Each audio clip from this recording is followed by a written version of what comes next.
Hey everyone, it's Rhonda here from Nelson Soapery. Today I'm coming back for my Sunday chat, as I often do. And for those of you that ask why do I often do the chat, it's because I get PM'd lots of questions, and also in the description boxes below I often get comments asking me a few things. So I do always answer everyone back, 100% I will. So if you message me, I will definitely answer you back.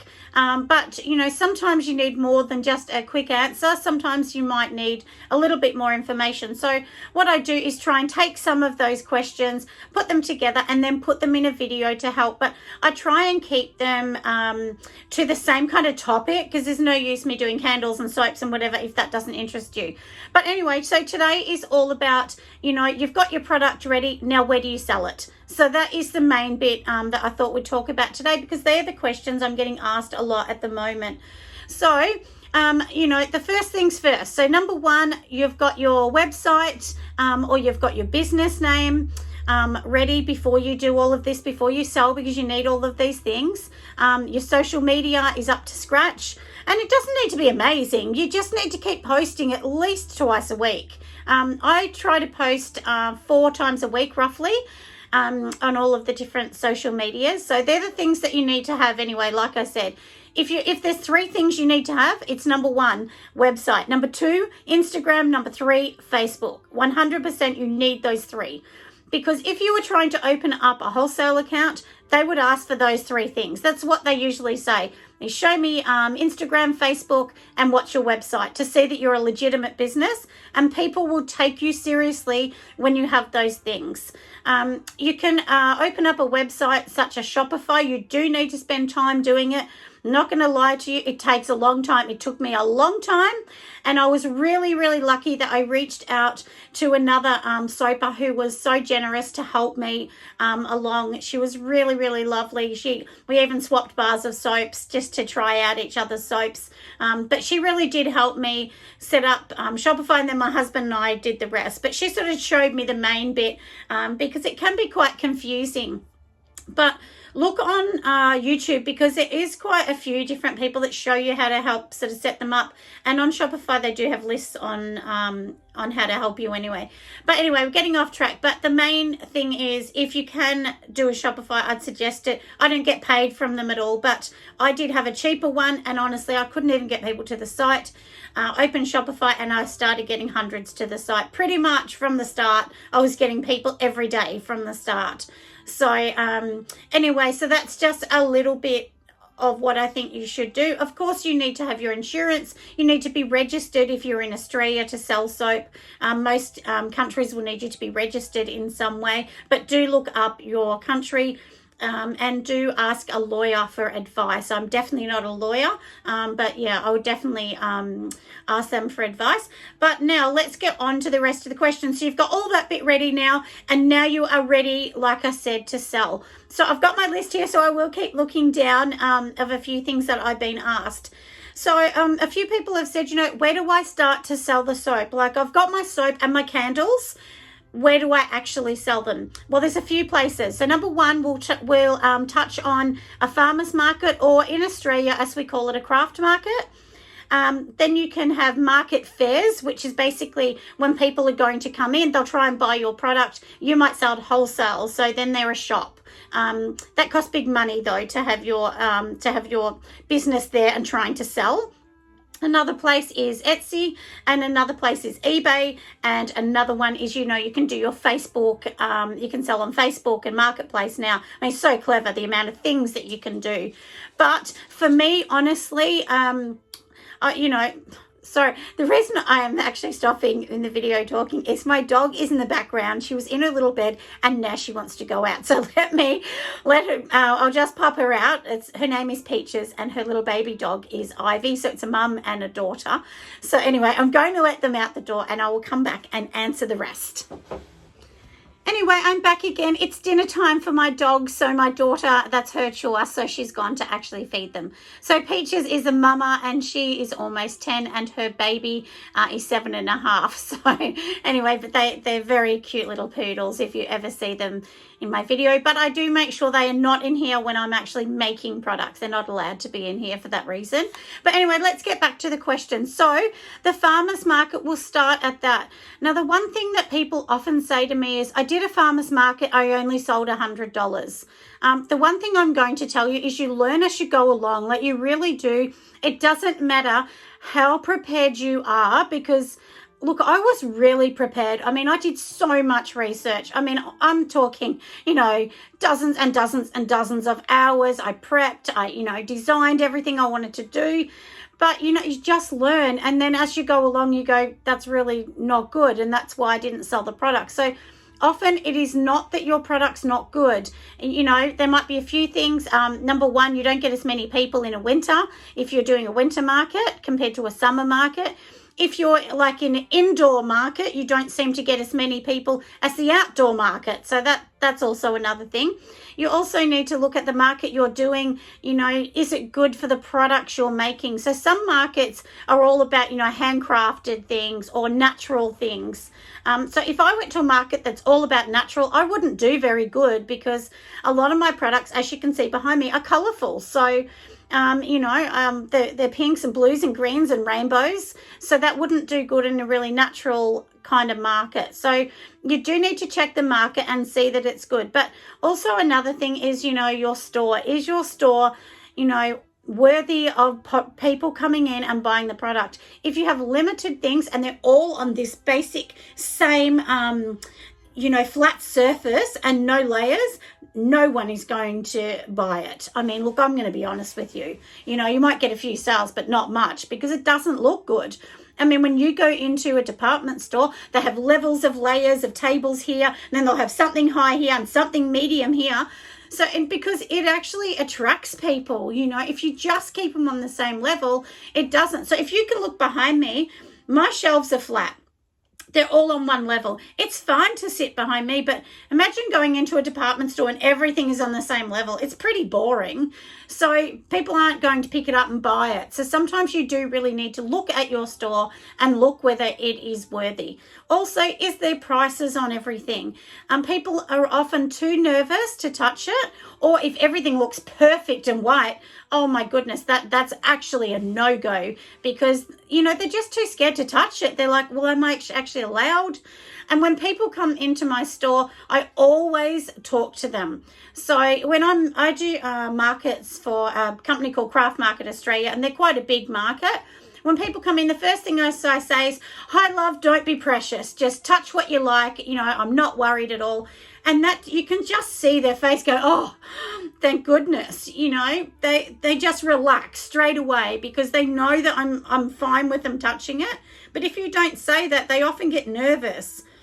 And they just think, can I actually do this or not? So anyway, that's something too. Tickets are good, because, if it doesn't have a ticket, they think, well, it might be too expensive. I can't buy it, and I can't, and I'm a bit embarrassed to actually ask.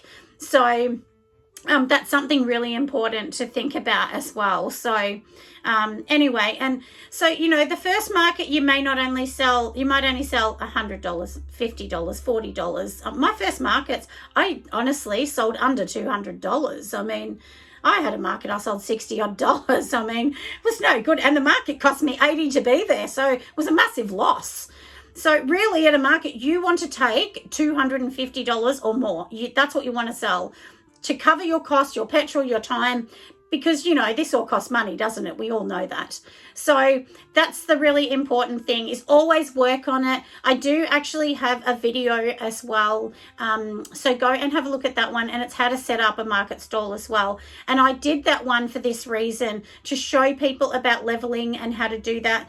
And also a bit of my background. I've studied interior design, and I also was a manager for many different department stores. So I do understand that side. So that's, where I definitely had one up on me, I guess. So that's why I'm sort of trying to help people. But now, honestly, at my market stalls in a winter, I sell about $450 to $500 a stall, with less people, of course, at winter, and then in summer up to $1,000. So usually anything from $700 to $1,000 is normal for me at a summer market.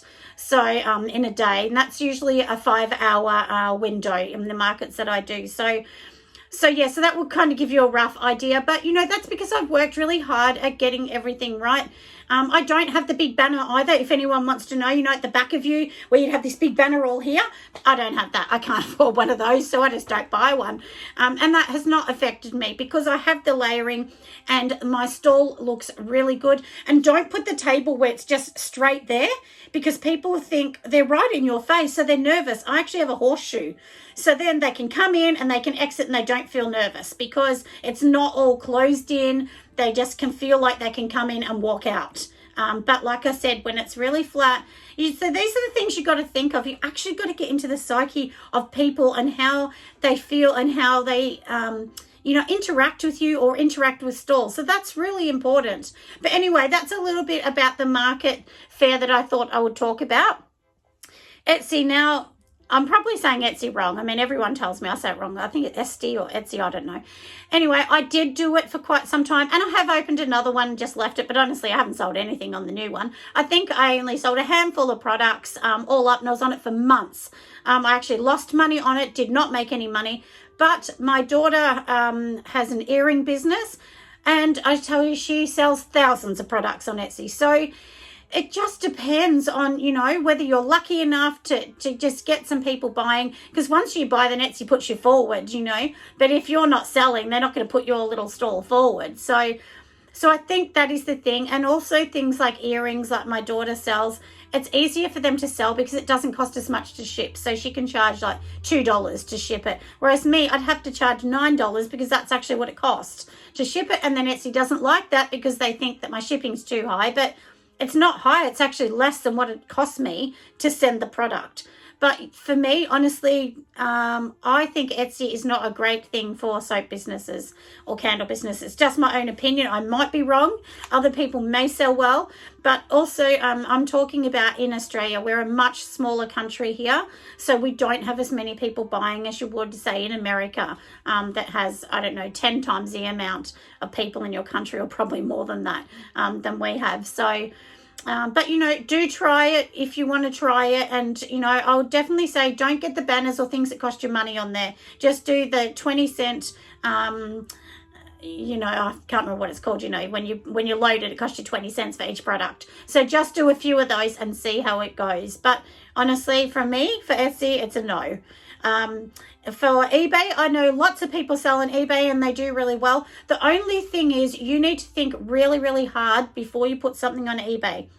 The problem is a lot of people go to eBay because it's cheap. They can get stuff cheap, it's discounted or whatever. If you put your products on there, it kind of makes your product look cheap.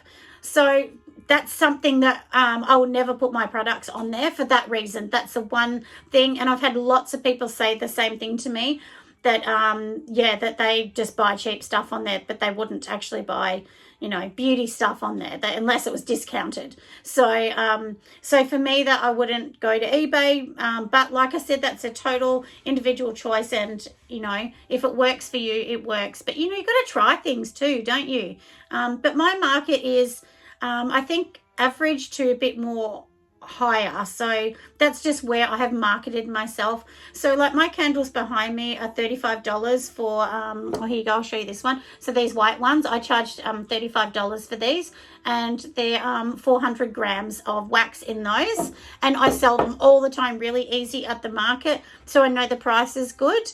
But I have seen people sell them for $20, and maybe if you're eBay or Etsy for $20, somebody thinks bargain and they'll grab them. But for me, I can't sustain a business with all these products for $20, so I do need to charge $35, and I think that is a reasonable price. And then once a year on the 2nd of July, I do have a big sale of 25% off, So it's actually my birthday on the 2nd of July. And that's why I do it on that day, because I think, well, if I do it on that day, I'm never going to forget my sale day. So every year I've decided that's my 25% off. So I give everyone else a gift. And another place you can do is on Facebook. I've seen lots of people have really, really successful businesses selling on Facebook. I've sold a few things on there, but nothing, honestly, nothing too fancy on there. But people come from there to my website and buy. So definitely 100% I would say look into Facebook buying. And on YouTube, I get lots of people that follow me from YouTube to my website, to my Instagram, and they actually do buy from me. So it's not a lot of people buying. Most people are more soapers and, kind of looking at what I'm doing. And I'm more than happy to share. And I love hearing everyone's stories as well, because it does help us all, doesn't it? So anyway, they're the few places that I'd say look at selling. And the thing that I wanted to talk about as well is products. So I've got a couple examples for you on how you can better something. So when I first started, this is what my candles look like. Nothing exciting. You can see it's really bright coloured. And, I kind of thought, oh, that's a bit groovy, those colours. But clearly no one else did, because honestly, I couldn't barely sell a candle unless it was Christmas and really discounted. Couldn't sell one.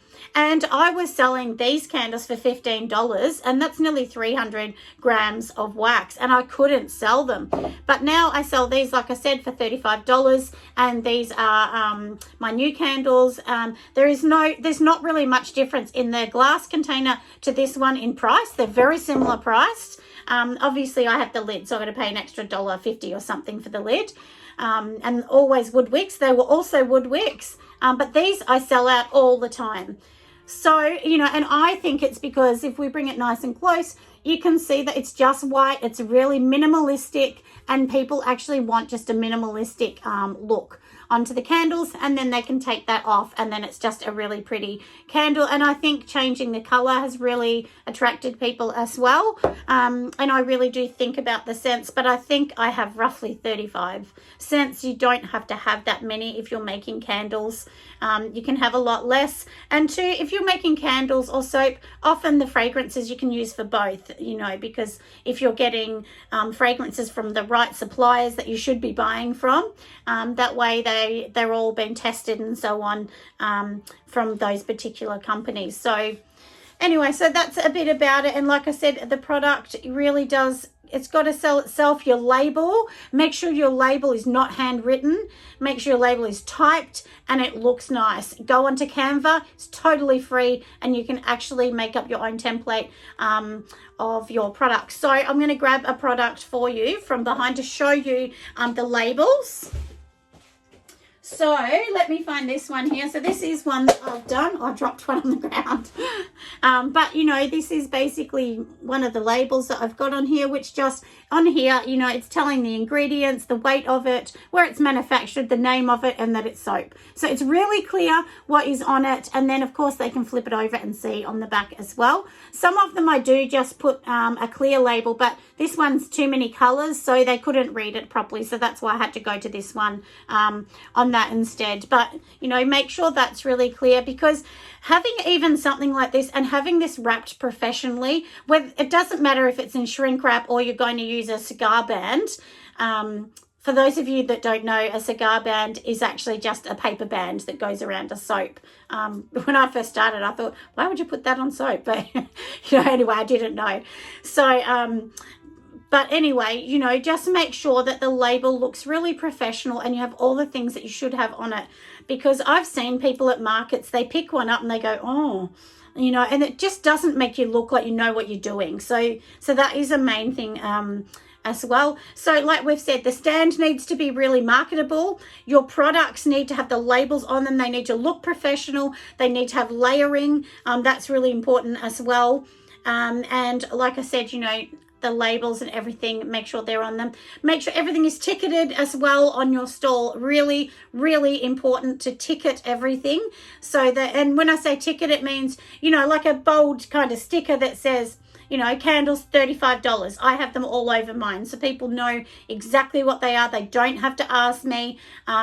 Everything is done and it's all on there. And you know, make sure your products are marketable. So for instance, if this is going to be your new product for July and you're only going to bring out one soap, pop it onto Instagram. Take some really beautiful photos. I take all my own photos. I don't hire anyone. Honestly, I couldn't afford to hire someone unless I was selling thousands of products. But you know, take your own photos. If you've got an iPhone, they actually do have like a portrait. So use the portrait and play around with the settings on it. That's what I actually do. And then make sure you just take your photos on a matte surface, because that way it won't reflect. So you can use even a matte ceramic tile. That's what I use. I have a marble tile. And I also have, let me show you. I'm just going to grab this. This thing here is what I also use. So if you can see what that is, I'll get nice and close. This is actually an exercise mat from Kmart, which is like $7, I think. But it's like a matte finish. So I just roll it over something and then I can take the photos. So it's really good, you know, and make sure you take it in the sun or you have a big lamp or something. I don't have any of the fancy light fittings or anything, which you may notice because this is sometimes dark in here. It's in the afternoon, almost dinner time. So it is getting a bit darker in here now, but I do try and take most of them in the daylight so everyone can see. But anyway, hopefully that has helped all of you to kind of go, what's my next step and how do I sell? So number one, set up your website. I really advise you to get a website, 100%. You need to do it to look professional. So number one is a website. Number two, book into some markets. Oh, there's also another one that I was going to say. There's things such as a market fair. So in Victoria, Melbourne, and I know they have them in lots of other places as well, what they do is they'll have like a massive warehouse, and inside the warehouse, they'll have little sections, which might only be, say, 2 meters by 3 meters. And then that might be your space. So you might pay them, say, $300 for that space a month. And then they sell your products and you just put the tags on, and then they keep 10% of your takings. You take the rest. So you might have to market them up or something for that. But, you know, for me, I wouldn't market it up. I'd just leave them at the same because they're helping you get customers. And those customers come back to your site because you make sure your website is on all the tags. So they're the things that are really important. These are the things that get you going. So you can also do like a trade fair as well. So a trade fair is another one where you've got businesses coming in and they'll, you know, they might sort of take your cards and they might buy wholesale. They want to buy more wholesale, but that can cost up to $5,000 to have a stall at those. So for me, I wouldn't have one of those. I have had them in the past, but you know, when you're starting, that's just too much money to outlay. Don't outlay money like that because there's no guarantee on anything you do. But first of all, number one, the farmer's market. Number two, your website. They are the absolute important ones that you definitely need to have. And like I said, you know, spend some time on Facebook, Instagram, and you know what? Find some media that is free. There's heaps of free media out there. TikTok is another one. My business was really slow, and I went on TikTok, and it was just lucky for me. The algorithm picked me up, and I think to this day I have like 105,000 views on this one video. So this one video just went viral and crazy in TikTok, and I just had that many people, and I've had orders from that. So orders in Australia and orders in the US. So you just don't know, do you? So, you know, just try all those free ones and see how you go. But anyway, hopefully this has helped you today, and hopefully my chats may have given you some information that you've been thinking of. But of course, if you have any other questions, just write a question down below, and of course I will answer, you know, all of your questions. And if you want to see all my social media, make sure you have a look. They're all in the description. They'll be in there as well. And you can check out my website, which is nelsonsoapery.com. There's no AU on mine. I just keep it as .com. And that way you can see exactly what I'm up to as well. Make sure you pop on a like for me if you think my video has been a bit of fun and a bit insightful for you and has maybe helped you for the day. But as you can probably tell, the sun is shining in the background, so I'm going to get going so that doesn't drive you guys crazy, and I'll see you on the next video. Bye for now.